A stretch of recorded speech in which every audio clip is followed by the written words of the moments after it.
Okay.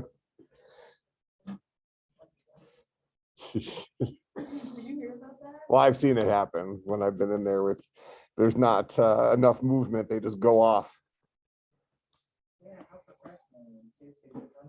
What garbage. No, they're actually, they're in 250 this semester. A pretty decent group, actually. All right, so let's talk through this a little bit. 450. All right, so we were looking at this last time, this idea that, you know, who knows about who, and us having some sort of way to share information between these two child processes because they don't know about each other. Now, the initial idea, what I'm trying to portray to you is, how can one process let the other process know about their process ID? If they can accomplish that, now the two processes can talk, right? That's, they don't need to tell much more than that initially. As long as they can find out about each other, that's fine. But so that means we need some way, something here in the middle that both of these processes can access. So one solution to this is something called shared memory. And shared memory is a two-step process. So what we do is we have to first generate this ID. Then we have to actually connect to some shared memory. Well, we create the shared memory and attach to the shared memory. I guess that's what it would call. And I guess at the end, we need to detach from it. That's kind of saying we're done using the shared memory. So let me show you in here. And I've done this a bunch of different ways. So, and I've kind of taken it down to a very short version of this right now.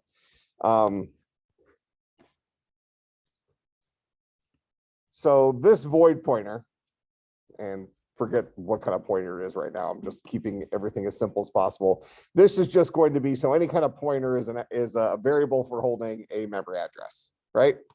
So this guy's ultimately going to hold a memory address. I'm not even using this buffer thing right now, so let me just take that out. And actually, I'm not even using the shared memory thing right now either. So all I'm doing is I'm using the shared memory ID.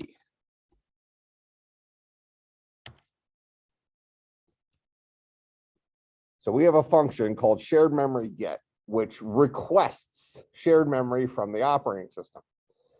Now, I think I had it up here last time, but I'll bring it up again.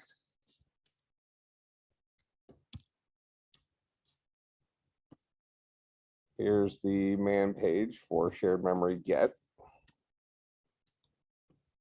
All right, so this allocates some memory. Now, the idea here, though, is, well, it allocates some memory and returns the ID of the memory that it allocated, kind of this operating system unique ID. All right, so we have to give it some sort of unique key. And this key is information that we would have to share if we go back to this. Information that we would have to make sure this child process and this child process both know about that same key. Because they then need to make sure that they can connect to that same shared memory. So they have to kind of know that starting point. But we can share it with both of them, because that's not something that's being dynamically generated like a process ID. Okay, so in here, so I'm going to pass it some sort of key. Then I'm going to pass it how many bytes do I want? How much shared memory do I want? Okay, and then any flag. So we talked about the flags a little bit last time, but IPC create is probably what we're going to use. And I think I also talked about bitwise masking last time, where you can maybe do permissions on it. In any case, that's what we're doing right here. I'm saying, here's our super secret key 2345. And we're going to cast that into a key type, which is, I think a key type is just an int. I want 1024 bytes. And I want it to be read and write for everybody. Well, myself, the group, and everybody. And I want you to create it if it's not already created. The idea here is that shared memory get should then give us effectively a unique identifier for that shared memory. So when I go and print it out right here, I should get a real number. Now, in online GDB, I get a 0 out of that. Just going to copy this code. Come over here locally on my machine.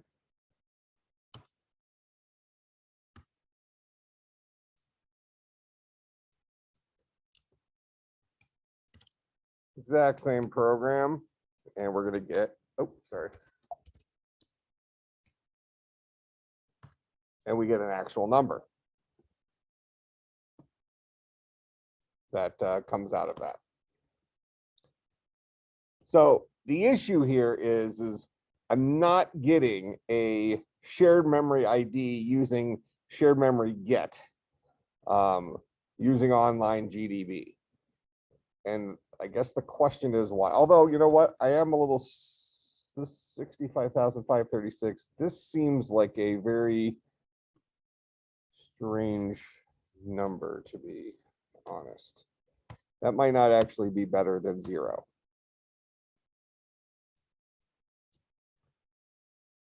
So let me just try. There's another function called F to K.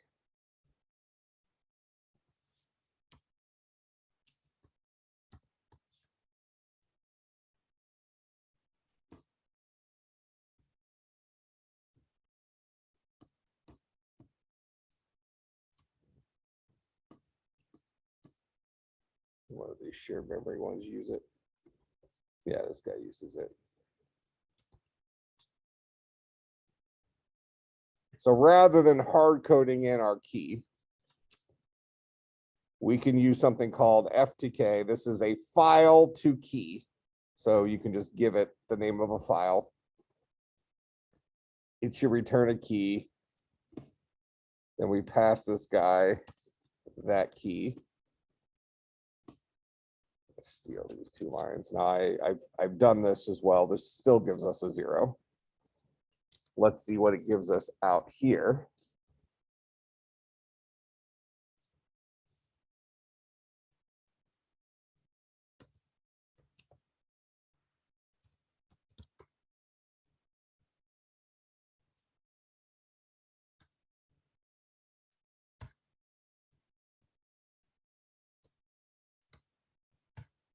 It's interesting.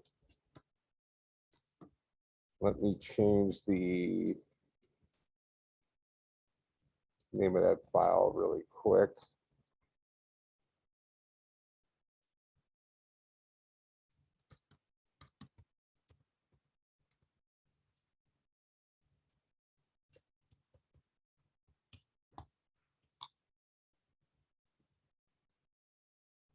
So we'll change it to a file called woot.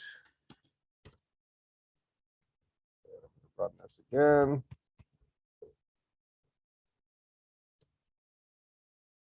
Okay, so we're still getting that same strange value.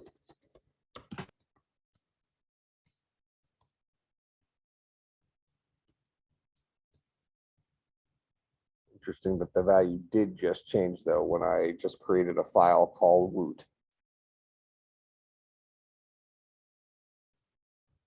And it's not surprising that it's giving you the same value, because the idea is that if you use a file name here, you're creating a key from that file name. It should give you the same key every single time. That's the idea behind that.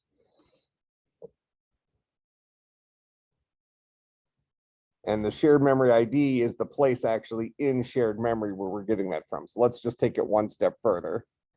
And we'll actually go ahead and get our shared memory. So all this is just the setup and communicating with the operating system saying, hey, you tell me the unique identifier for a place in memory where I can store some stuff that I'm going to share between processes. This is where I'm actually going to attach to that memory location to give me a local pointer to work with that memory, to store stuff in that memory, a local variable where anything I write to it is actually getting written to a place in memory that is visible by everybody who's attached to shared memory using the same ID. right? That's the goal here. That's what we're trying to accomplish. All right. So let's just look at what str gives us back here. And unfortunately, we're gonna have to keep doing this on both local and this, and to see if we, okay, so that gives me a negative. So this, okay, so I'm expecting this guy to be weird. That's fine.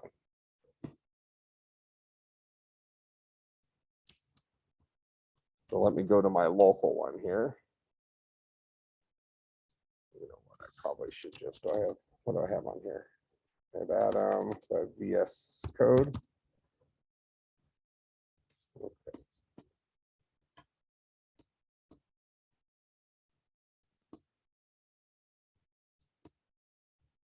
All right, so I'm going to do file open. And I name this, I think, shared memory test.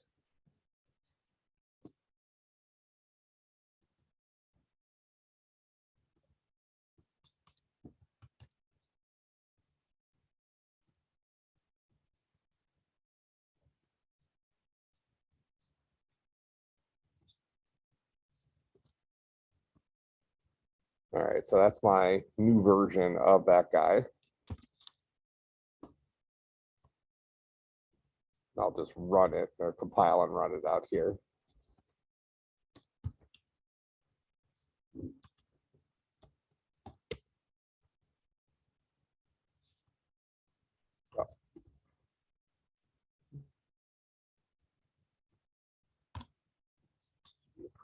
%s. I need to make sure I did the same thing out. All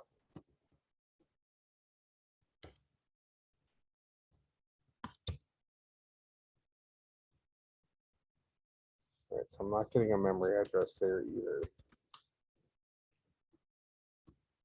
I wonder if shared memory has changed. Am I using some sort of ancient way of accessing it? The shared memory has never been like this incredibly difficult thing to work with.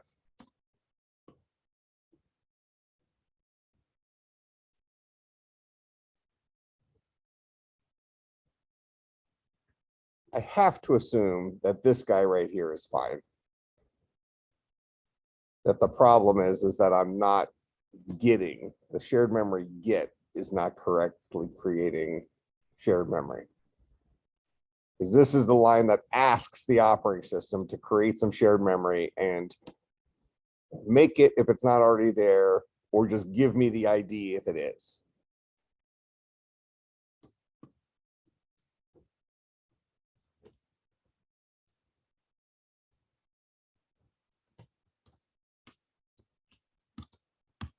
Let's see if we see a different example.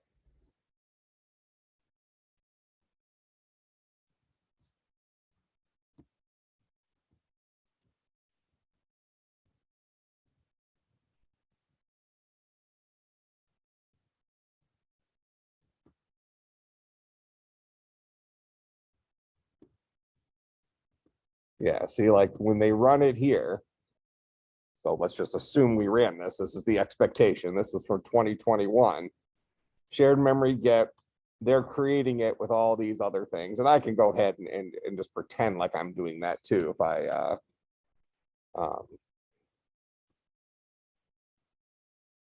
want to. Let's see, they're doing segment size. So I'll steal. So this is an enumerated type in C. So they just invented a type and set its value to hexadecimal 6400. This is where they're creating their, might need some things from up here. So let me just replace all my calls with those guys. And then I'll go ahead and get my segment ID.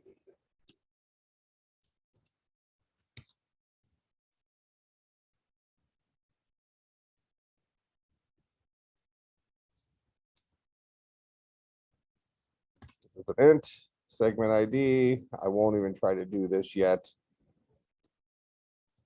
And we're going to print out the segment ID that we just got.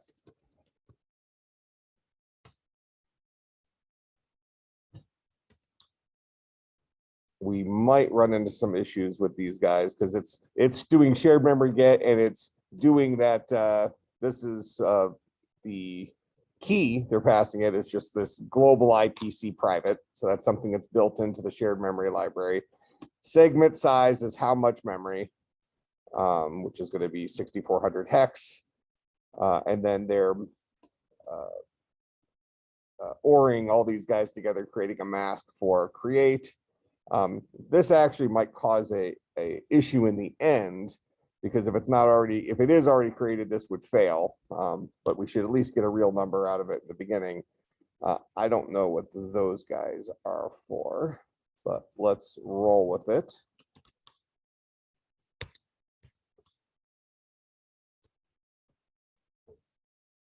Weight is in sys weight, right?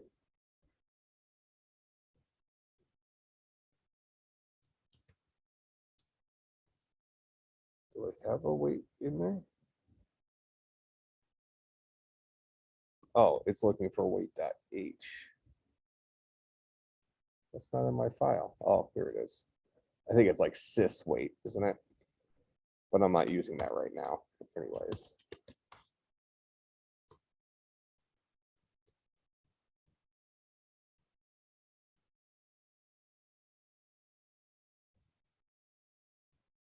Okay, that's getting a real new number from the operating system. So let's go put this into this guy.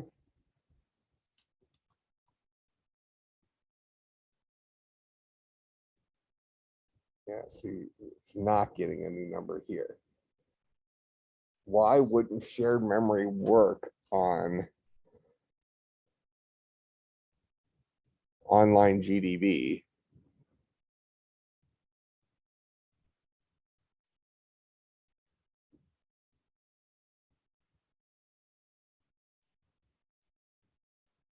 We've already proven that we have access to the operating system because the fork system call works.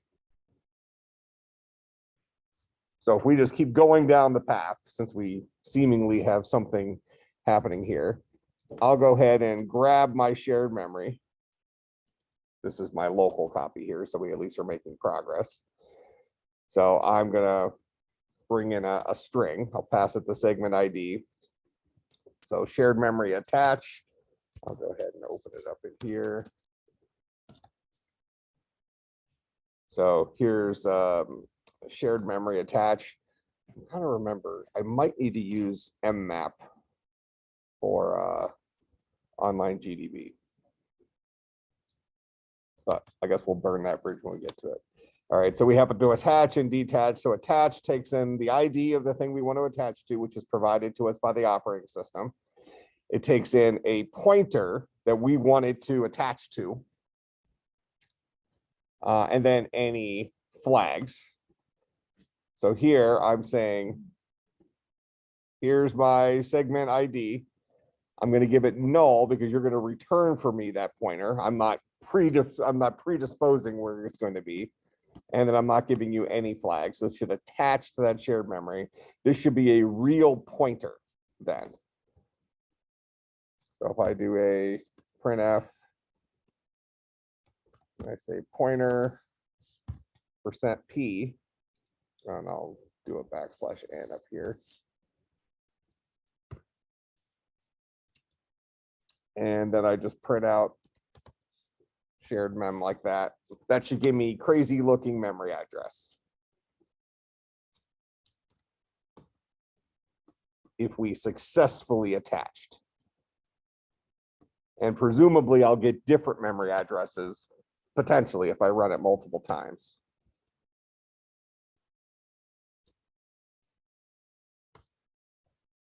All right, so that's a memory address, different memory address. All right, so we're getting real shared memory. Go ahead.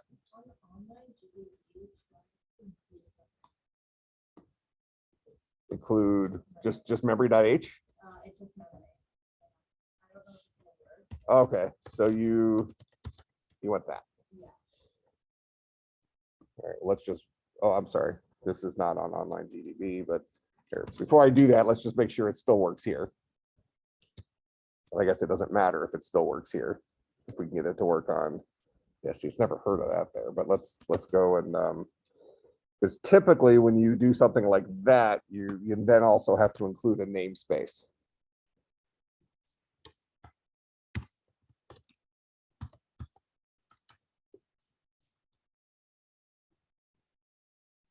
Yeah, it's never heard of that. Memory.h would make some sense. Yeah, it's heard of, I mean, it's heard of memory.h, but it didn't make any difference in the result.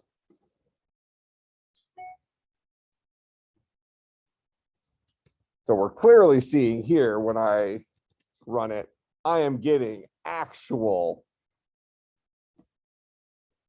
memory addresses that live outside that, and these memory addresses are shared memory that two different processes would have access to.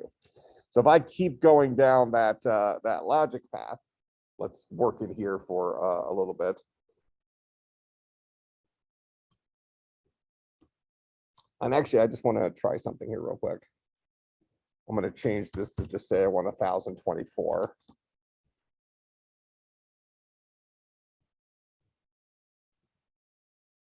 Just want to keep things as normalized as possible. Oh, I got to get rid of that memory thing.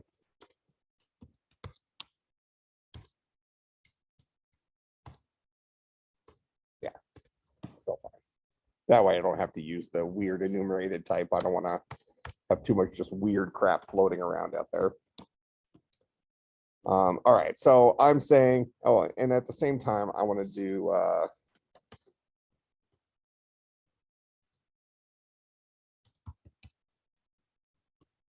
just want to try that.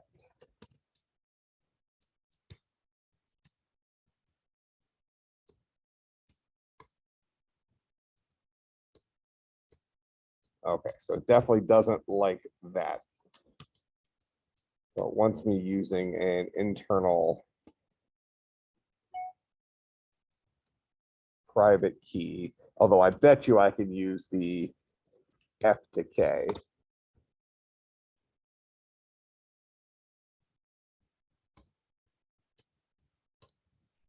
Yeah, so that guy's giving me real memory every single time.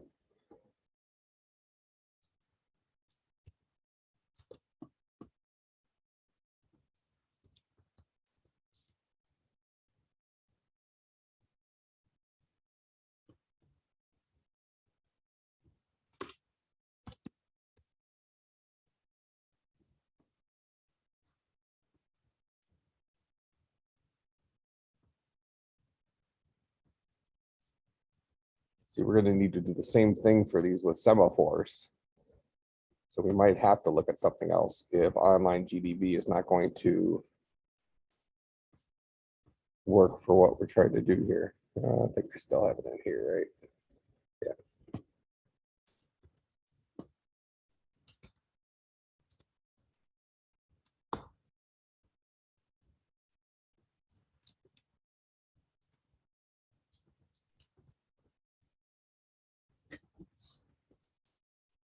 Let me just make sure this gets me the same value.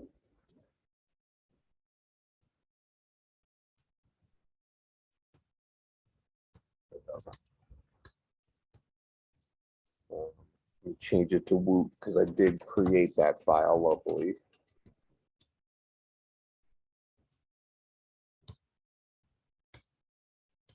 I don't like be using this to create the key.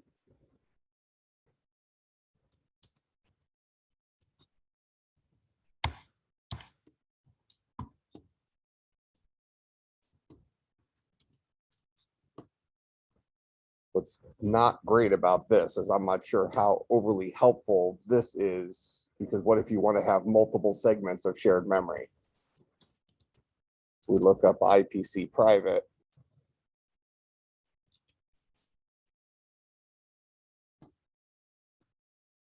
Oh, it looks like it generates a key for us. Well, that's going to be even worse. Oh, because we can pre-generate the same key.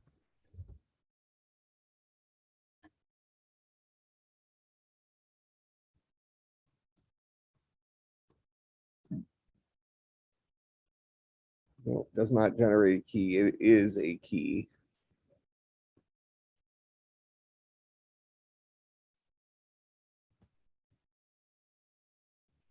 So that would limit us from having multiple places of shared memory.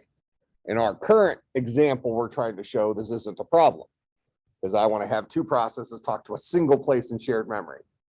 But if I want to have two separate places of shared memory in whatever application I'm working for, I need to be able to have unique keys. Yeah.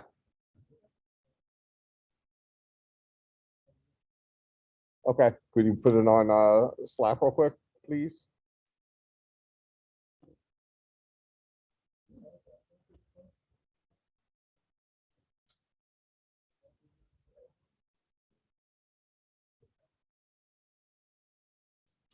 All right.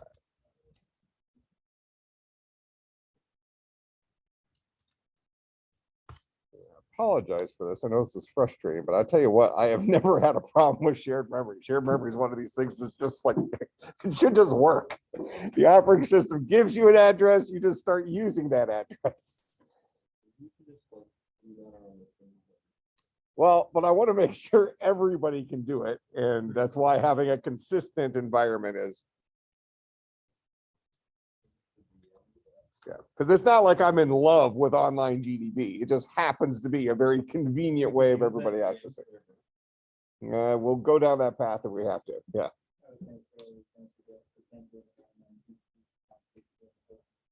Yeah, we have possible solutions, but I only want to burn that bridge if A, there's no other solution, or B, it just becomes ridiculous because at this point when we're trying to debug it, we're able to learn some stuff while we're doing it, but let's see how far down the rabbit hole we go.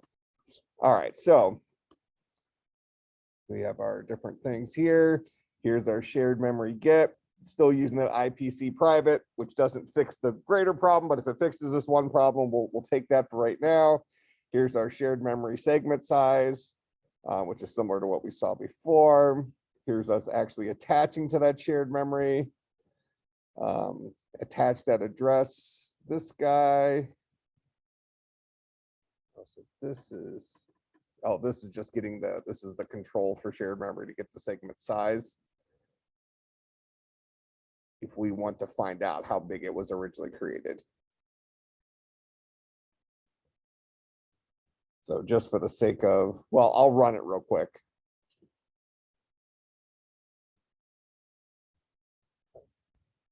It's giving me a real memory address. I'm getting different memory addresses each time. Okay, so what is different here? Just real quick, let me just say, can you just give me 1024 bytes without me doing something weird? I'm still good there. Okay, so that means I don't need that guy. This is just an int, so I don't need that guy. This is just a char pointer, so I don't need that guy. Still looking good. We're not using those yet. We won't need that, but whatever. So what is different here? I want to print out that shared memory ID because it does look like it is working, but I don't understand why it's working compared to the previous thing.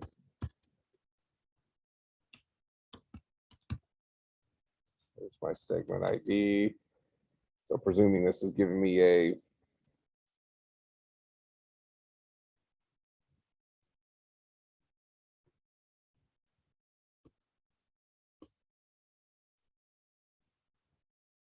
where is the thing for ID?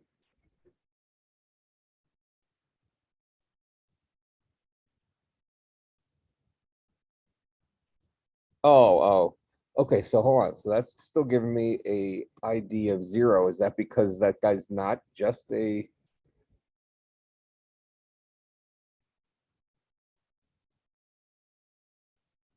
I'm gonna say I don't necessarily care about that if I'm getting real that'll burn our second bridge when we have to go and figure out how to, what if I want to have two shared memory locations, but we don't need that at first. So just because I'm not able to print out the segment ID doesn't necessarily matter if I'm always at least getting that shared memory.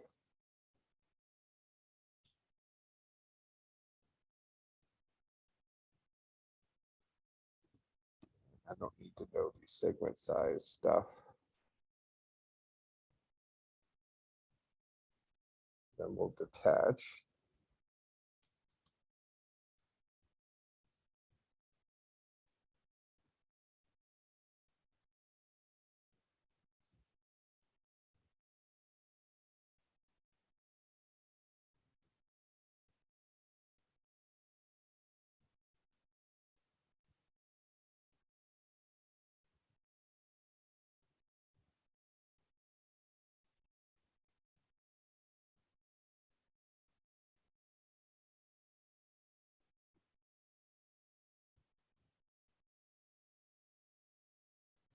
I'm not sure what they're trying to prove here. When you see up here, when we attach to it, we passed in a 0, which is the value for null. This is saying, look, go and give me the memory address for that shared memory for my local pointer. Otherwise, I can hard code in a memory address, and that's the address that will be returned. So that's why we're getting that guy here. I don't know why we would ever want to really hard code an IP address unless it was just really, really important that the value is stored in a very specific location. Because keep in mind that this pointer right here is not actually the address in shared memory. It's our mechanism for talking to shared memory locally. And hopefully we'll see that. I think we'll get different addresses when I put this inside of a child process here in a second.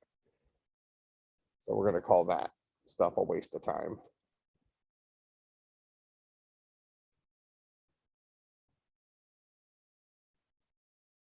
This here is telling the operating system, I'm completely done with that shared memory. You can give it back. We're not that polite, so we don't need to do that. We'll just leave that up to the operating system. So I think I have this stripped down to its bare minimum. We're still getting a real IP address. All right, so then what I want to know, and this is where your young eyes come in, is what's different? What am I doing differently here than what I was doing before?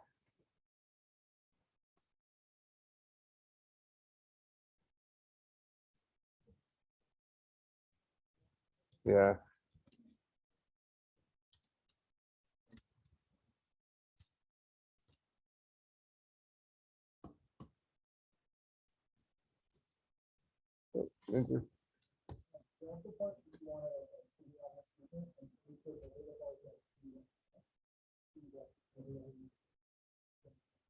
Well, I'll do that too. Well, let me. Oh, you just literally pay attention to what moves.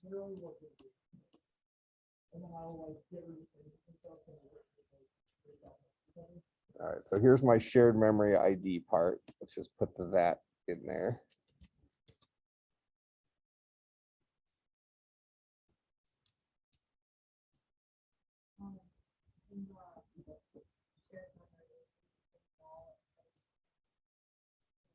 But the value of null, that's it?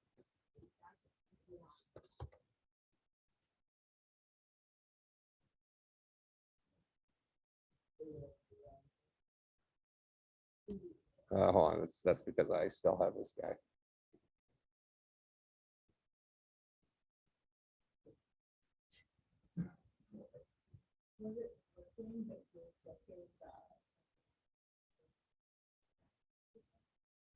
I don't think so. I was messing with this for a while. I can't imagine I was making that.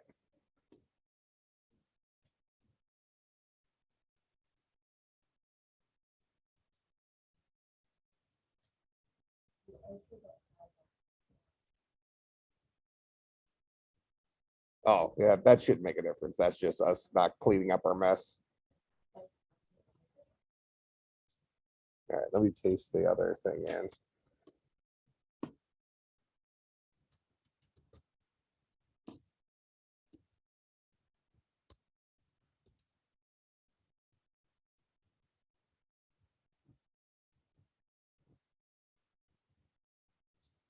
Chart pointers, chart pointer. What the heck? I mean, we did see that this did not work, right?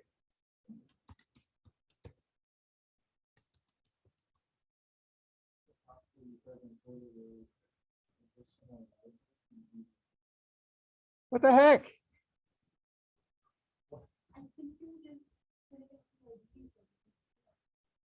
Yeah, but I was printing out the pointer before too. What, for the ID? Yeah. It said 1 a second. Are you sure it didn't say -1? No, it said 1. There it is. Look at it. Okay. Well, okay. So hold on. So that means that it is a decimal, because that's what we're printing out right there. And I'm trying to print out a decimal value. I mean, it sure looks like a decimal to me. It's an int. So it should have worked. We were always getting a 0 out of it. And I'm going to call that acceptable. But that is a key type. So just to keep us down the path where we're actually learning something here, let me do because typically when you have an _T on a type in C, it's a struct type. So that guy might have multiple things associated with it. Here, actually, this guy might even answer, like, what's the point of using it when it's just an int?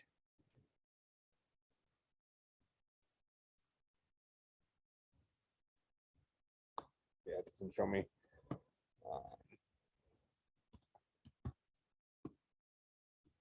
Here's types.h.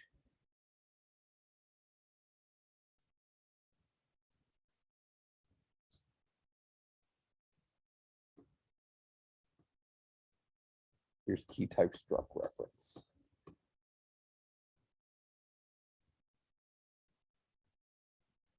It doesn't tell me what the, because this is something with C. It almost comes down to almost being almost too anal with trying to have variable names that are very, very meaningful, where if we know the key is always going to be an int, we would just say int. But older programmers might say, look, technically the type is going to be a key, even if I'm representing it as an int. So I'm going to go ahead and invent a struct, a type called key type, even though it actually is just stored as an int. But then you have to work with it as a key type.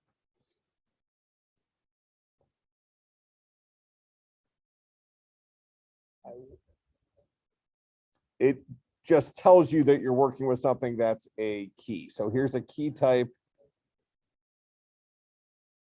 But do I get to see what it actually is? I think we already kind of know what it is. It's let's see, does this guy show me anything? It's an extension in C++.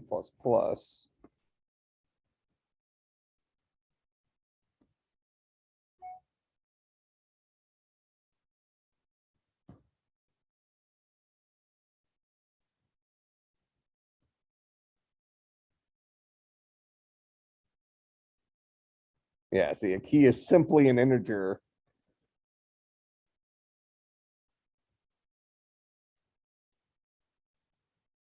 Okay, okay. That's rational for this. So it's saying you should use a key type because depending on what operating system you're in. So key type lives inside of a keys. I'm not sure this is actually wasn't our problem anyways, but it's instruction for us. Depending on the operating system we might be using, which is very germane to this class, the size of a key might be different. We don't know if in that particular operating system, keys were implemented as an int or as a long. So for us to just assume it's an int when it was actually implemented as a long isn't necessarily safe. So if we just always use the type, key _T, under the hood, it will be whatever the correct type is for that operating system. because it will have the sys keys.h header file that will dictate whatever the correct type is for that key. So it is a signed whole number always, but we don't necessarily know how many bits that signed whole number is. So in that particular case, a key type is not unreasonable. So we can say fine. We're going to still come back to this problem. Oh, why is this working? I mean, I want it to work, but why didn't it work before? Well, so let's just keep going down the rabbit hole until it breaks again. So what do we actually want to do? We want to have two separate processes access the shared memory. Okay, so I'm going to go ahead and we're going to say int PID is equal to fork if PID is 0.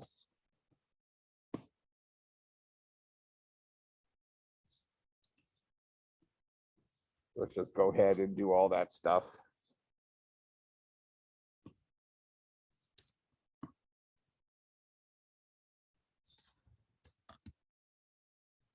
Else, and at the end, we'll just go ahead and say exit 0 for right now. Else wait null.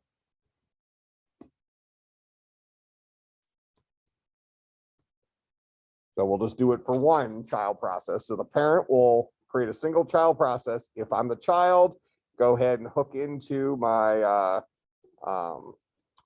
shared memory, prove I got the shared memory. This part seems like a waste of time, but we'll just leave it in there, make sure the child doesn't behave differently. The parent will just sit and wait for its children to die off. This guy finally dies when it hits exit 0. Okay, child still seems to be functioning fine. So now if I'm the parent, I'm going to go ahead and say int PID2 is equal to fork. I could have just reused PID, but you know what? I'm going to, because there's no reason why I can't just do that. So I'll create another child.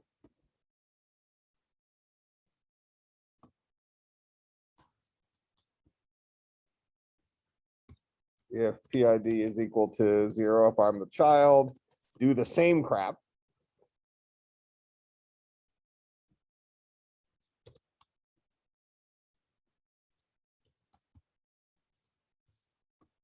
Else wait null. We probably could have actually just put the wait at the bottom since both children exit as soon as they're done.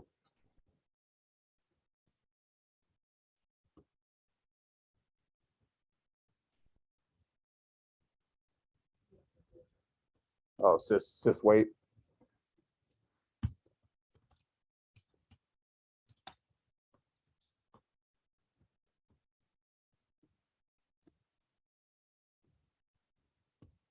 Okay, so why am I only getting into one of those?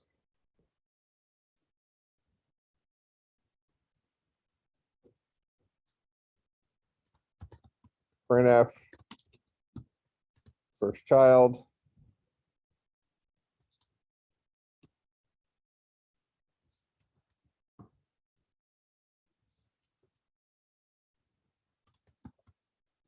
Second child.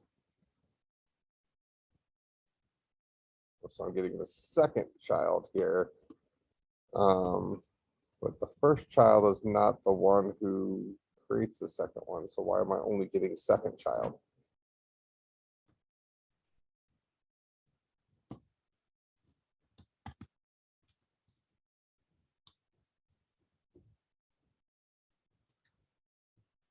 So that wait null was not actually waiting for all the children that that parent did, only the second child, I guess. Okay. Let's say that's okay. We're seeing that we're getting the same memory address for both of those children.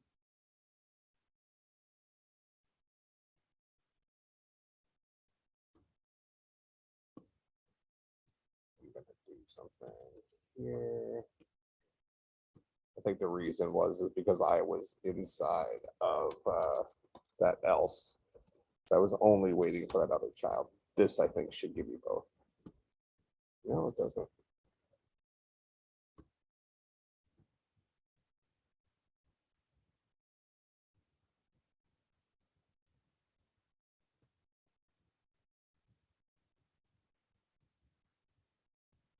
This guy would have finished.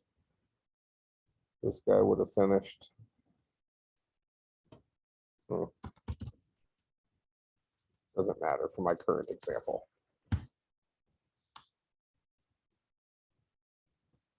All right, two children, both linking to some shared memory. So if we go up to the first child's going to go ahead and put their process ID inside of that shared memory. And then we're going to try to read that process ID from the other child's access to that shared memory. All right, so I can actually store my shared memory as an int if I want to. Let's just go ahead and I'm going to say size of int. This is going to come out as an int pointer. Because I'm actually just storing that process ID, which is just an integer. I'm not storing a whole string. Okay, but ultimately, when we attach to shared memory, we're just saying how many bytes do I want? Or when I get the shared memory, I'm saying how many bytes do I want to have? When I attach to it, I'm giving it that ID, but I'm specifying the kind of pointer I want out of there. I know I built it with a size of int, so I'm going to presume I'm going to store an integer in there. So go ahead and give me an int pointer for that guy. I'm going to go ahead and steal that down there just so I have those same changes. And I'm going to run this again just to make sure that changing it to an int pointer didn't break anything. We still get addresses.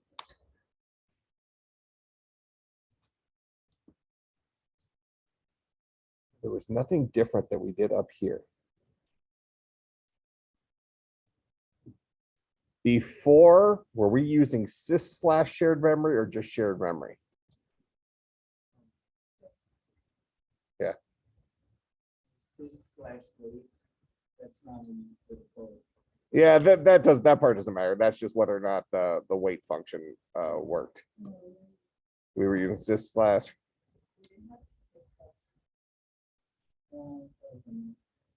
Yeah, but I don't think we're using anything. I mean, it deals with shared memory. I'm just, why is this working when it didn't when it didn't work before?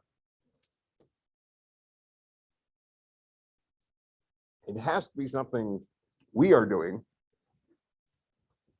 I just don't see what it.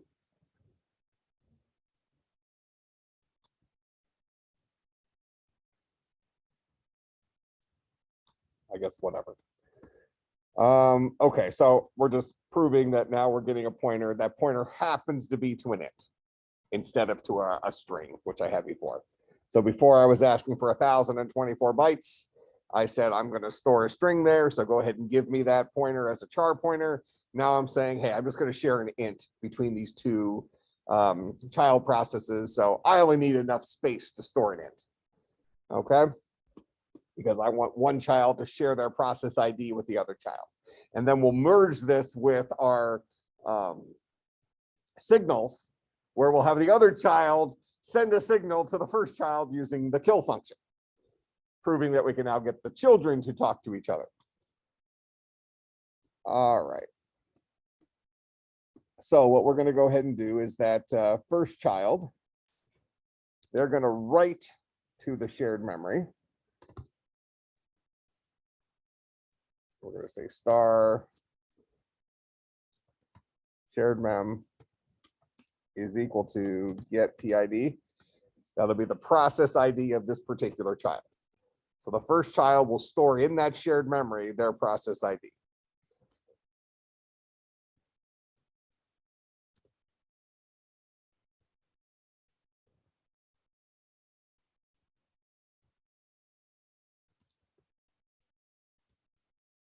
And then I'll go ahead and detach from it. Let's make sure that we're What is the detach function? Oh, I actually detached the memory address, not the ID.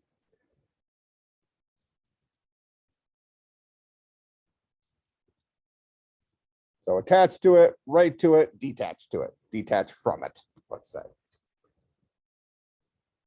Okay, and we don't need to print these things out anymore because we're presuming we're getting real IP addresses now. All right, and then I'm going to go ahead. Well, we don't need to communicate with them yet. This exit might change. So that's what this guy is going to do. The second child, we're going to go ahead and sleep for a second, just to artificially buy us enough time for that first child to write their process ID. We'll talk about how do we fix that kind of as our next step with something called semaphores and critical sections. But for right now, we'll just artificially tell the second child to chill out for a second before we try to attach to that shared memory. Then they'll attach that shared memory, and we're going to go ahead and have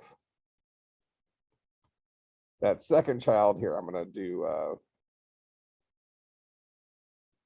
we'll just have the first child say printf my PID %d get PID. So we'll have the first child display their process ID. And then we'll have the second child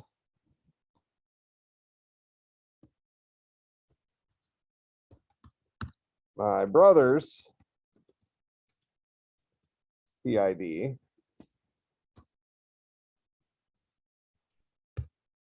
is the value stored at shared memory.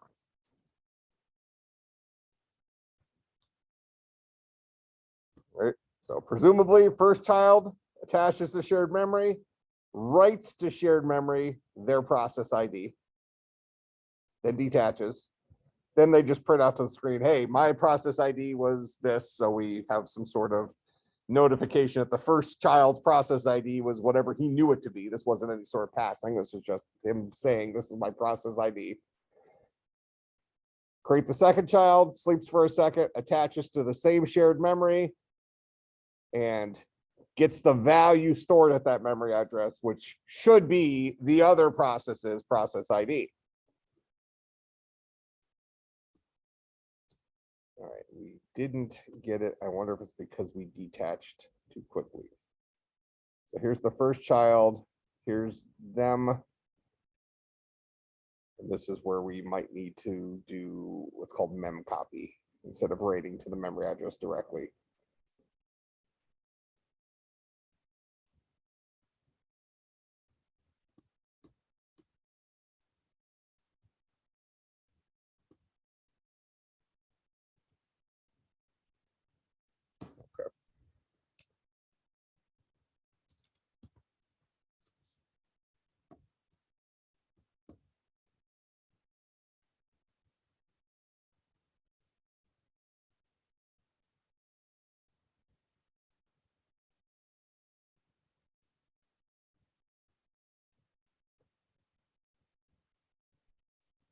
That's copying over a string.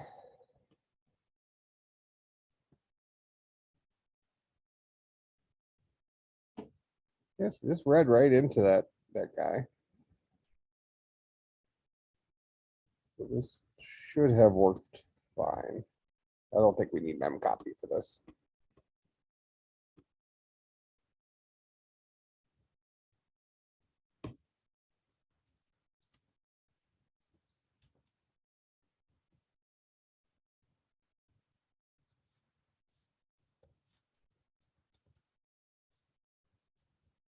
Let's make sure that first guy can get his process ID from that pointer before we detach. Yeah, so he did. So it was correctly written to shared memory. And we detach.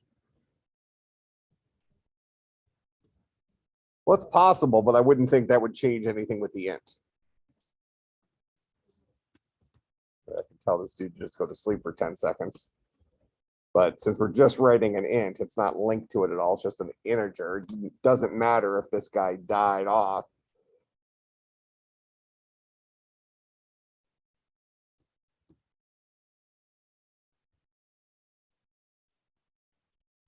Or is this that situation where, well, no, we're getting the same memory address, right?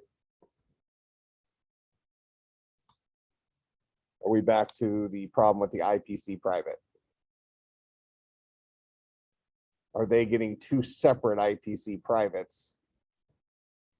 Then why would the shared memory address be different? It would be the same, rather, sorry.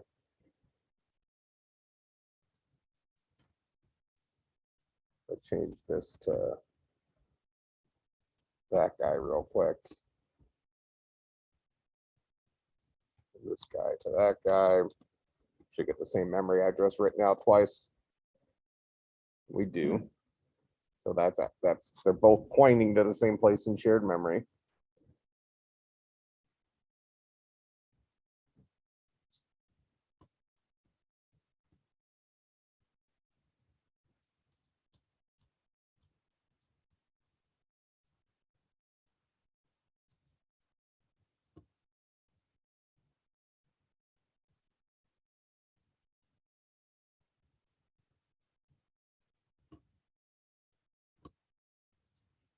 I'll go ahead and just make sure that, I mean, this won't change anything, but just so the second child doesn't do any sort of IO until after that 1 second.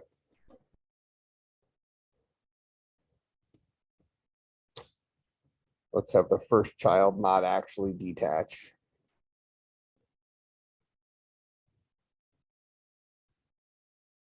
So it still seems like shared memory is not functioning.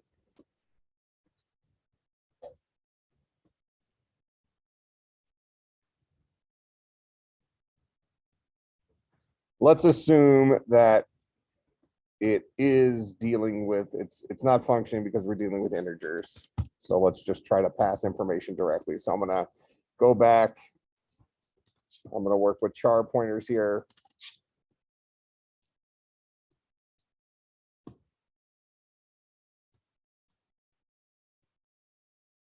Now we might be we might want to do something like that. Pretty high chance that won't work. To get a string into a memory location, we typically would use something called an sprintf, string printf, and we would say that I'm going to print, I think it's going to be the memory location first, and then we're going to say hello, something like that.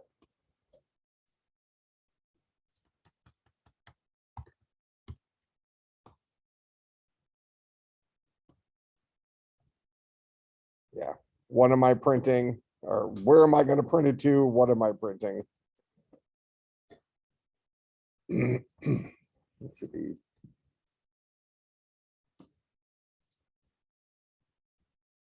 So we'll go ahead and still detach. So we're just going to write the string hello to the shared memory location.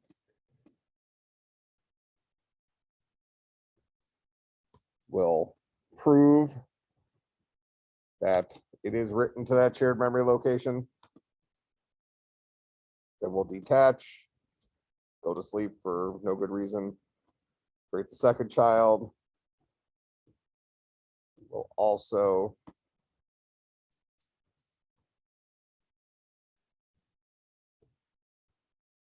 attach to the same shared memory.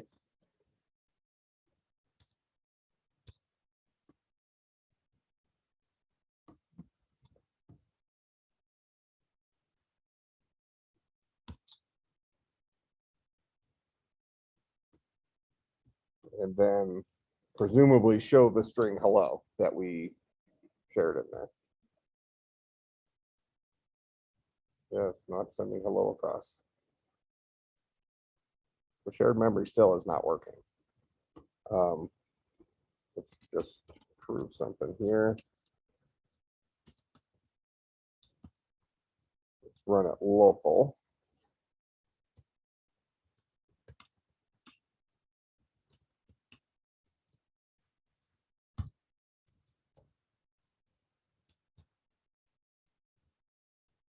It's not getting it there either. What is wrong? Do we need to use memcopy? S-printf won't work.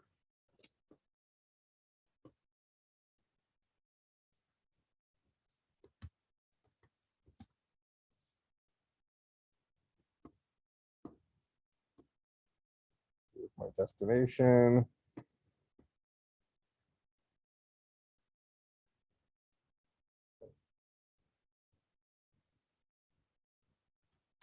Oh, this is extra fun. So I'm going to string copy into my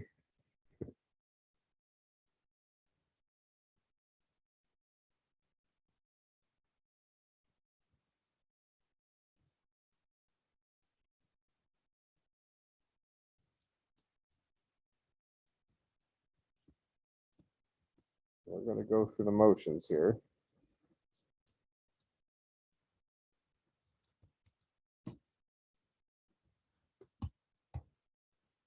So we'll put hello into that destination. Then we're going to do a mem copy destination into our shared memory.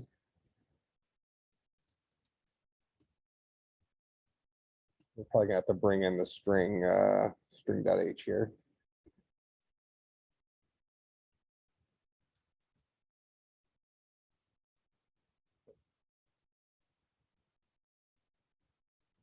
Source is that guy.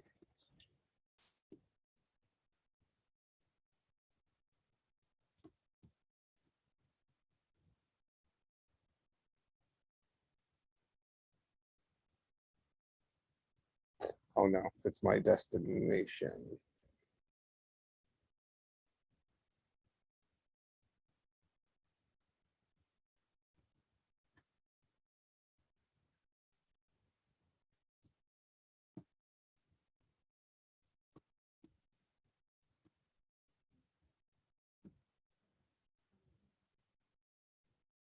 Well, I have the parent waiting, but I want to get it working on mine. See, I mentioned earlier that these two memory addresses that we're getting, even though they look the same, they might be local memory addresses and not actually the shared memory. So what I'm going to do here is I'm going to something like this. I'll copy in the source hello. Then I'm going to mem copy into shared memory.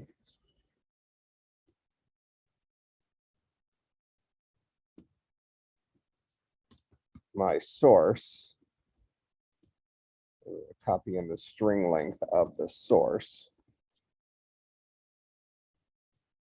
Okay.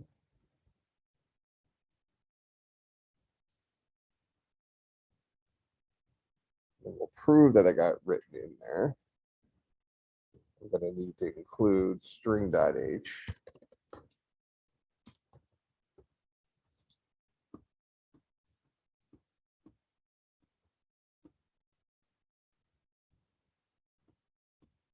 So create a variable to hold my string hello.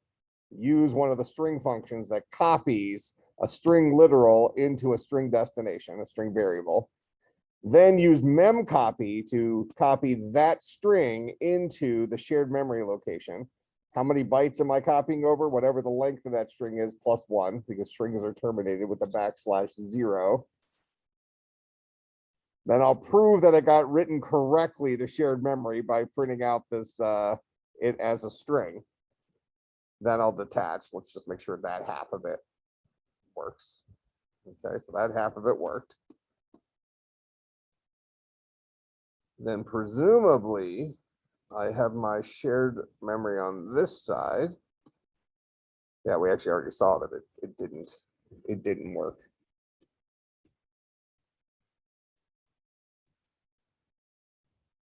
It's reading in the shared memory. It's getting that address. I shouldn't have to use memcopy on the other side.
They're using memset.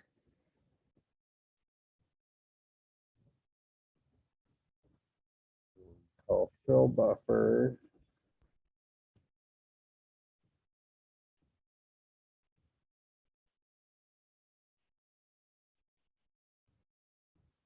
What's my buffer pointer?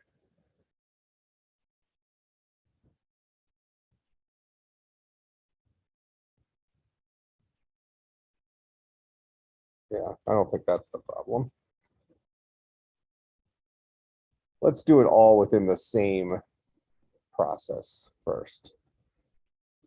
We could actually do this with just our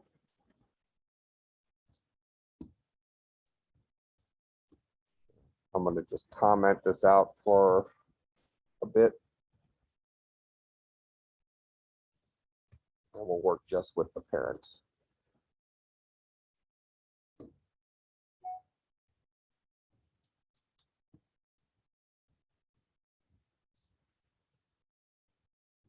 So single process, no child processes, parents going to open up shared memory. Then we're going to do a string copy into shared memory. Hello. We're going to print, we wrote %s shared mem, proving that that worked. Then we'll detach from shared memory.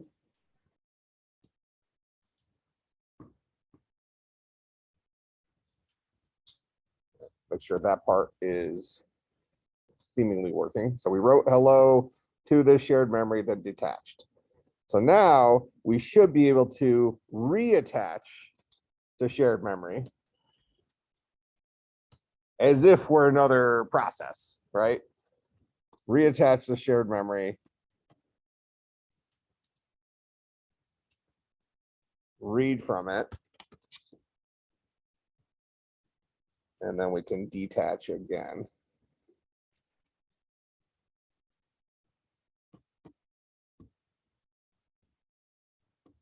Oh, I just need to.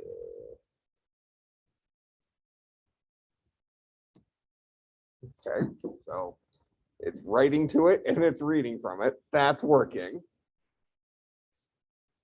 Isn't that what we just did? We just did this, right? Here, just for the star pointer, shared memory 2. Just using different variables, just in case. Yeah, still fine. Okie dokie.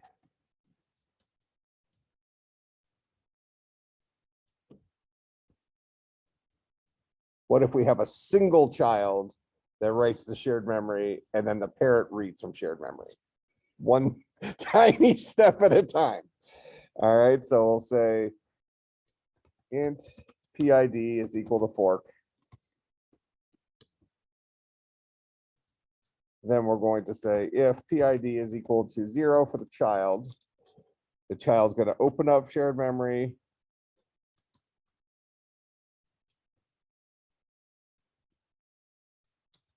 Write to it and detach. Else, I must be the parent. If I'm the parent,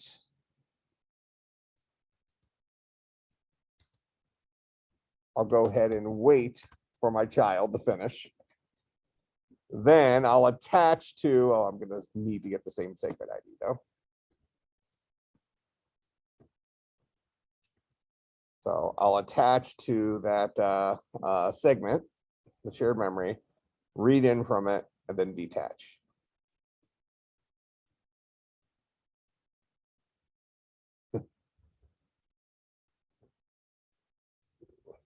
Oh, PID, wait.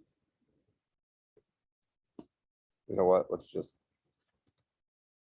say sleep for 2 seconds.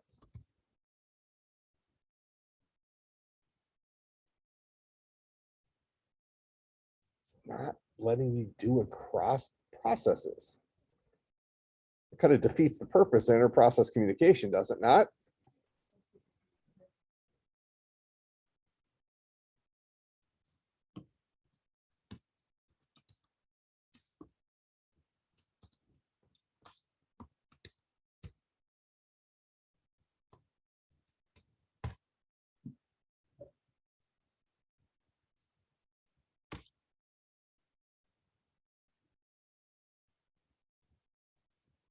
What? just what? Yeah.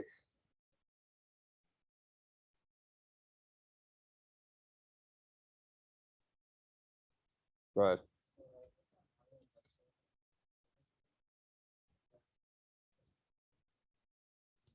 Which variable did they have global?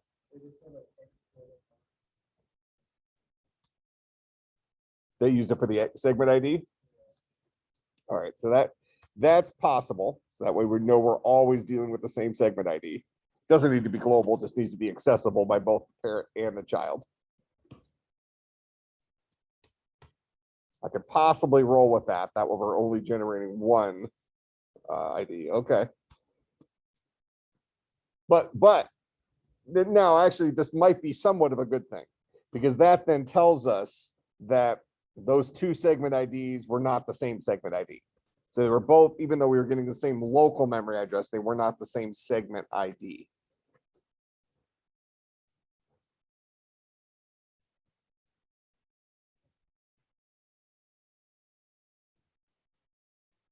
But I don't want to use IPC private here.